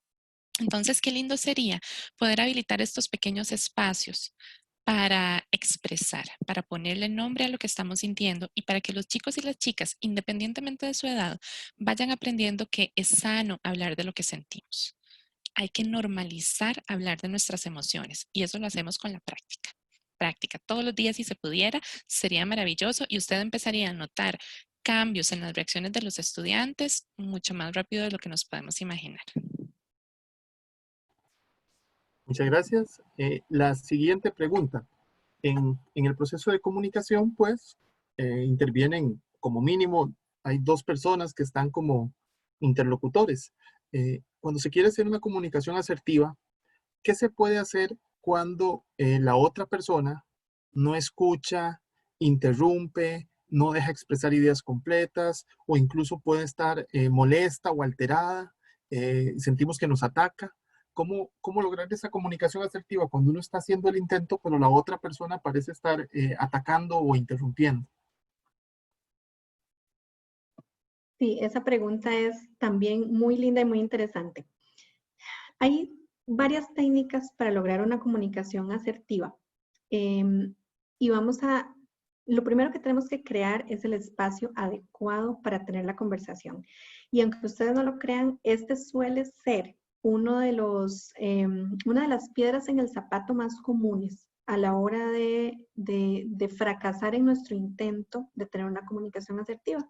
¿Por qué? Porque a veces entablamos las conversaciones que sabemos que van a ser complejas en lugares en los que no tenemos el ambiente adecuado para hacerlo. Yo les puedo decir un pasillo de una escuela, el recreo y íbamos en carrera por el pasillo para calentar nuestra comida y nos topamos a alguien con el que tenemos una conversación pendiente. Y como decía la consulta, una persona que viene quizás ya enojada, ya con una mala actitud y trae su modo no activadísimo, ese no es el mejor lugar para tener una conversación y para lograr una conversación asertiva. Primero, y como paso número 1, procuremos un lugar, un espacio y un ambiente adecuado para mantener una conversación de este tipo. ¿Qué hacemos en ese momento? Si no es el ambiente adecuado, Carlos, este no es el ambiente, este no es el lugar y este no es definitivamente el momento para que tengamos esta conversación. Te propongo que lo conversemos en determinado lugar y en determinado momento y hacemos nosotros la propuesta. De nosotros puede salir. Carlos, yo veo que este no es el lugar. Ahorita voy a una reunión muy urgente a la que me llamó el director. Te propongo que lo hablemos mañana. ¿Qué te parece si nos reunimos en la oficina de profesores a mediodía? Una vez que procuramos ese ambiente, lo primero que debemos hacer es validar las emociones de la otra persona como lo vimos ahora. Es increíble el efecto que tiene cuando validamos, el efecto que tiene en la persona enojada o en la persona que está con poco autocontrol de sus emociones en ese momento y que lo vemos enojado, quizás pegando gritos, quizás hablándonos de fea forma. Es increíble el efecto que tiene validarle ese sentimiento. Entendemos lo que estás pasando. Entiendo cómo te sentís. Entiendo cómo te sentís. Entiendo que estás enojado. Sí, estoy entendiendo que estás un poco estresado por la situación que está pasando o por la situación que pasó. Ese paso de validar las emociones de la otra persona nos va a ayudar a bajar ese nivel de ansiedad o de enojo o de desesperación o de frustración que estamos teniendo en la otra persona. Entonces, procuremos un ambiente ideal o el mejor ambiente que podamos para tener la conversación, validemos los sentimientos de la otra persona y tratemos nosotros de influir con nuestra calma, con nuestra tranquilidad, con nuestros comentarios y siendo asertivos en la conversación. Tratemos de influir, como hablábamos ahora, de influir en la otra persona para que baje su enojo y tengamos una conversación que nos permita llegar a acuerdos satisfactorios. Esas serían las recomendaciones que les podemos dar con respecto a eso. Muchas gracias. La siguiente consulta. Generalmente he oído la recomendación de que uno debe alejarse de las personas que son tóxicas, digamos, cansadas, negativas, que siempre están diciendo cosas pues negativas. La recomendación habitual es alejarse de esas personas. Eso sería lo correcto, porque en ocasiones no se puede uno alejar. Si uno se puede alejar, lo correcto sería alejarse, y si no, pues intentar manejarlo. Sería así. Ay, sí, me encantan estas preguntas. Sí, eso es lo que escuchamos, ¿verdad? Se nos dice, aléjese de las personas que andan en modo no, ¿verdad? Para usar el lenguaje que estamos compartiendo acá. Vamos a ver, no siempre va a ser posible alejarnos físicamente o poner una distancia. Sin embargo, sí hay algo que nosotros podemos hacer y es decidir, elegir conscientemente qué tanto quiero yo que lo que esta otra persona hace a mí me impacte. ¿Qué tanto poder le doy a esta persona para que influencie mi estado de ánimo, mi sensación de bienestar? Yo puedo hacer hoy el esfuerzo lindo y me quedé con este encuentro y digo, yo me voy a poner el botoncito del modo sí, y resulta que terminando el encuentro ustedes se encuentran o le escriben por chat a algún compañero de trabajo con una actitud un poco negativa. Vio la nueva circular del Ministerio de Educación y ahora qué vamos a hacer y ahora qué tal y tal cosa. Por ponerle un ejemplo, puede ser que esa persona esté en modo no en este momento. Usted tal vez no se puede alejar de esa persona. Usted no le va a decir no te voy a hablar y lo va a bloquear porque es su compañero de trabajo. Usted lo tiene que seguir viendo. Sin embargo, usted sí puede hacer una distancia emocional. ¿Qué significa la distancia emocional? Me recuerdo a mí misma que esa persona en este momento está en su modo no. Quizás no ha tenido un buen día, quizás está muy saturado emocionalmente. Lo que les decía ahora de qué historia me puedo contar, no lo está haciendo por hacerme daño a mí. ¿Qué historia me puedo contar que me explique por qué esa persona está así o está respondiendo de esa manera? Al entender que pueden haber muchas razones que son personales de él, que no son responsabilidad mía, desde la empatía comprendo que está en un mal momento y tengo dos opciones. Puedo tratar de influirle positivamente y contagiarle un poquito de mi modo sí. Y de pronto yo le puedo decir a esa persona, sí, compañero, vea, sí, entiendo que la situación está complicada, pero viera que yo he decidido centrarme en lo que yo puedo hacer y viera cómo me ha funcionado. Yo desde hace unos días decidí que yo me voy a concentrar en lo que yo tengo control y sobre lo que decida el ministerio yo no tengo control. Entonces voy a centrar mi energía en lo que sí y vieras cómo me ha ayudado, tal vez a usted también le serviría. Puedo tratar de influenciar y quien quita y logramos contagiar ese modo sí a un compañero que lo necesitaba. Pero también puede ser que no. Y puede ser que yo haga ese intento y el compañero siga, no, pero es que todo está muy mal y esto es una catástrofe y demás. Entonces yo hago una distancia emocional. Lo puedo escuchar si quiero, puedo ser una persona que lo comprende, puedo validar, inclusive comprendo que estés cansado, si hay algo en lo que te puedo ayudar, estoy para servirte, pero no asumo su emoción. No le permito que me contagie. Y vean que ahora que estamos en modo pandemia, lamentablemente nos queda muy fácil entender esto de los contagios. Un virus ya nos han explicado 1000 veces cómo se contagia, ¿verdad? Me lo pegan, me lo tiran y entonces yo también ya lo tengo. Ok, a veces las emociones también se contagian si yo lo permito.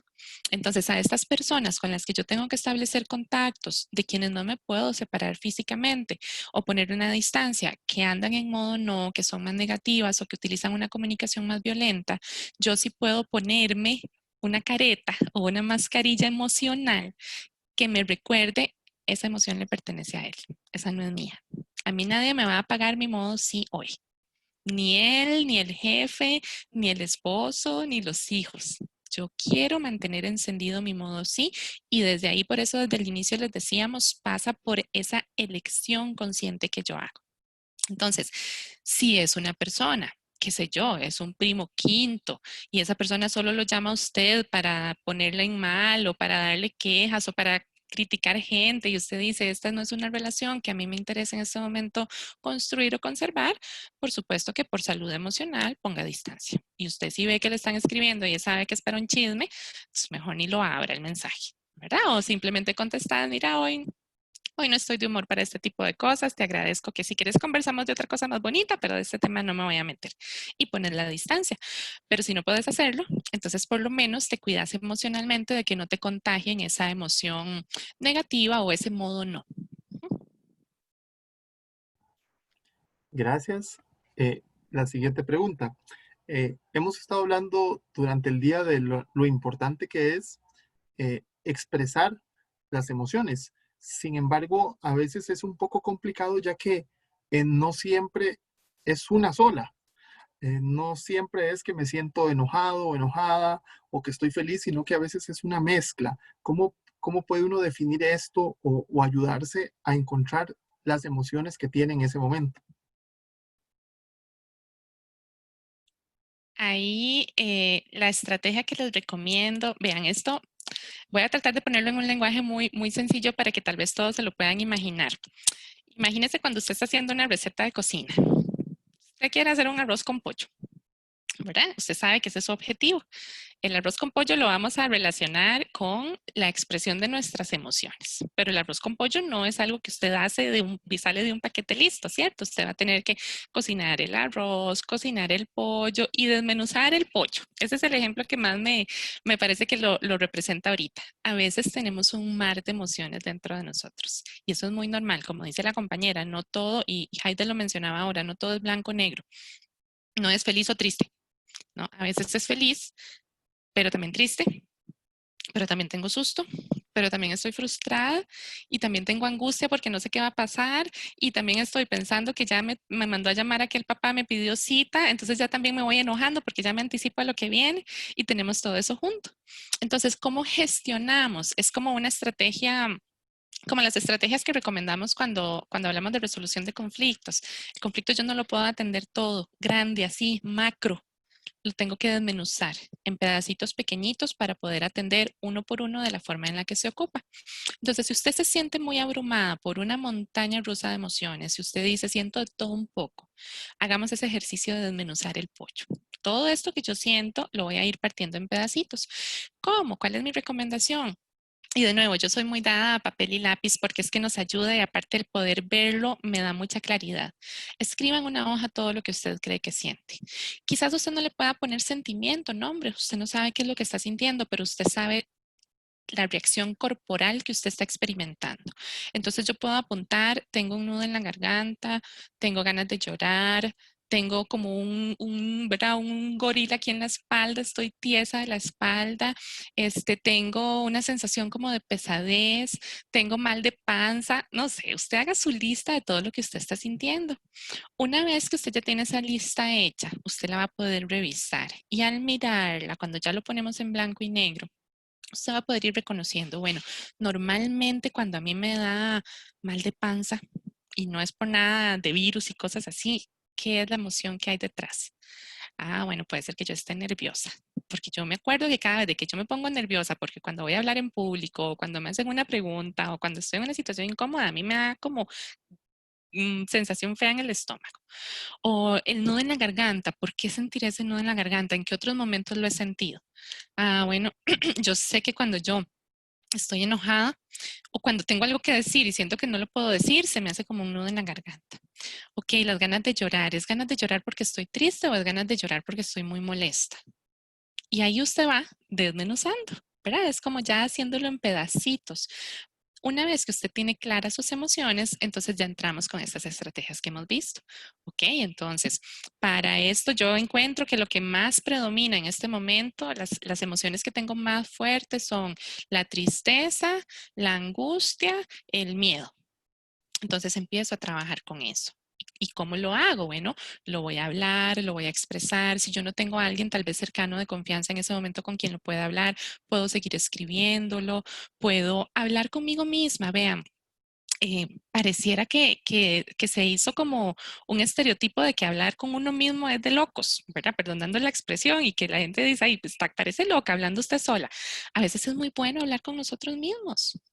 Y ayúdese a hacer también un silencio y escucharse usted misma.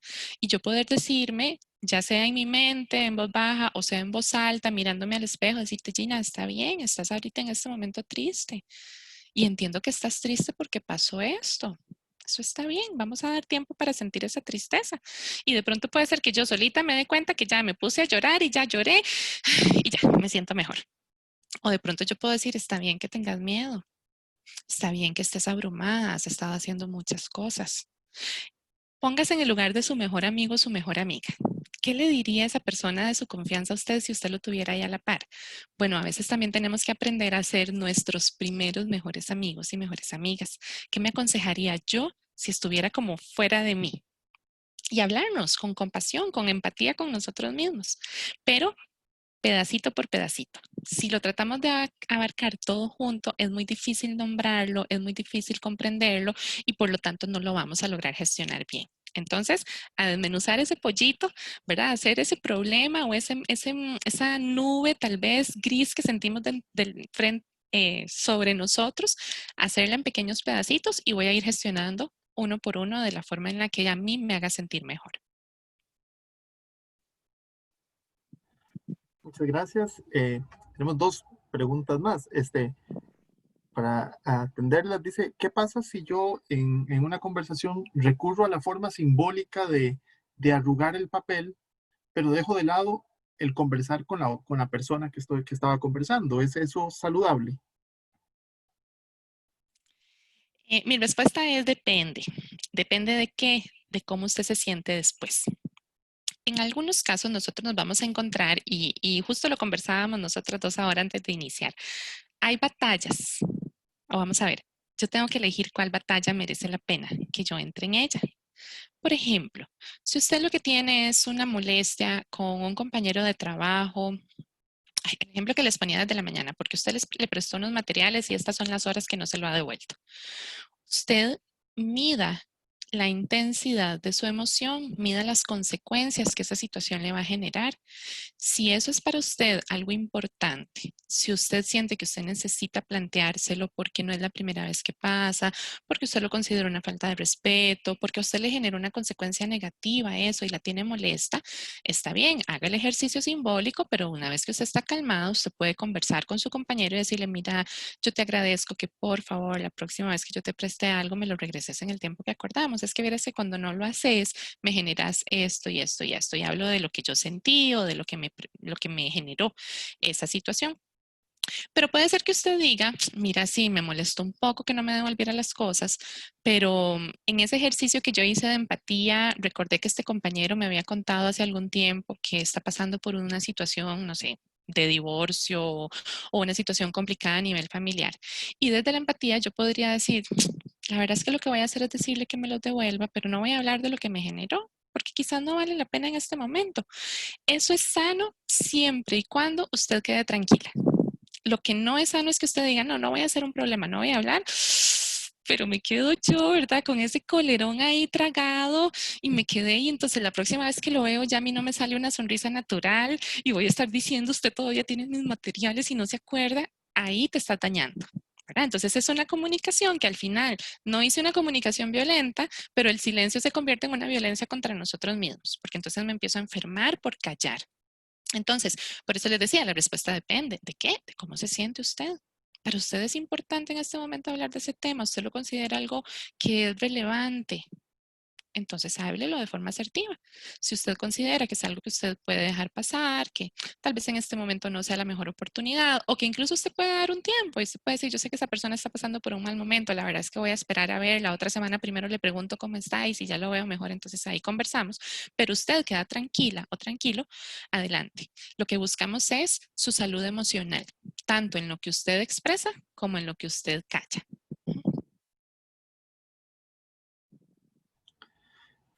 Gracias. Queríamos concluir con esta pregunta que nos piden alguna orientación sobre algunos recursos. Nos consultan dónde puedo conseguir el efecto Bridget Jones para el diario emocional y también si nos podrían recomendar algún libro o algún texto para potenciar la autorregulación y la comunicación asertiva en niños de edades tempranas, es decir, hasta los 4 años.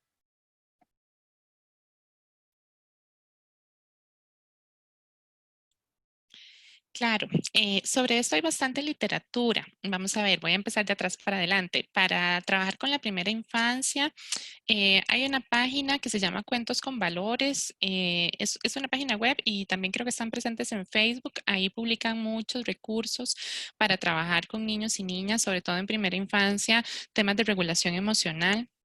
También les recomiendo seguir también en redes sociales todas las páginas que tienen que ver con crianza positiva, educación con valores, crianza con apego, todos estos nuevos modelos que le comento. Ustedes los buscan sobre todo en Facebook. Yo no uso Instagram, entonces soy de la chapada a la antigua del Facebook todavía, entonces de esa les puedo dar referencia. Suelen estar compartiendo y publicando muchas cosas válidas para padres y madres y también para educadores. Para trabajar en primera infancia, recordemos que con los niños y niñas pequeños, todo lo simbólico va a funcionar muy bien. Entonces, todo lo que son cuentos, cuentos con imágenes, historias de fantasía que les permiten a ellos como meterse en el mundo del personaje y de ahí el docente sacar las moralejas, ¿verdad? Las enseñanzas, funciona muy, muy bien. Con respecto al efecto Bridget Jones, no tengo ahorita como en mente algún artículo propiamente, pero las recomendaciones van, una, vea la película, ¿verdad? Vea la película y trate usted de sacar sus propias conclusiones. Y segundo, si se encuentran ya como análisis de cómo todo lo que se nos presenta en esta película nos puede ayudar a nosotros a aplicar esa estrategia. Recordemos que básicamente la estrategia consiste en ese diario emocional, ¿verdad? Donde yo voy registrando, yo voy apuntando. Yo no sé si ustedes, bueno, tal vez era más de las chicas, pero en mi época era muy, muy común tener un diario. ¿Se acuerdan? Yo adolescente tenía un diario y uno lo andaba y lo cuidaba y ahí estaban sus secretos. Eso es una estrategia de salud emocional grandísima y lo perdimos. Muy pocos adultos hacen un diario, pero más o menos va por ahí, que yo pueda tener ese espacio conmigo misma para escribir o para expresar. Y yo pongo escribir porque a mí me funciona mucho, pero podría ser que a usted le guste pintar, que le guste dibujar o que usted tenga un espacio donde usted diga, ahorita quiero escuchar música, porque a mí la música es la que me ayuda a conectarme con mis emociones.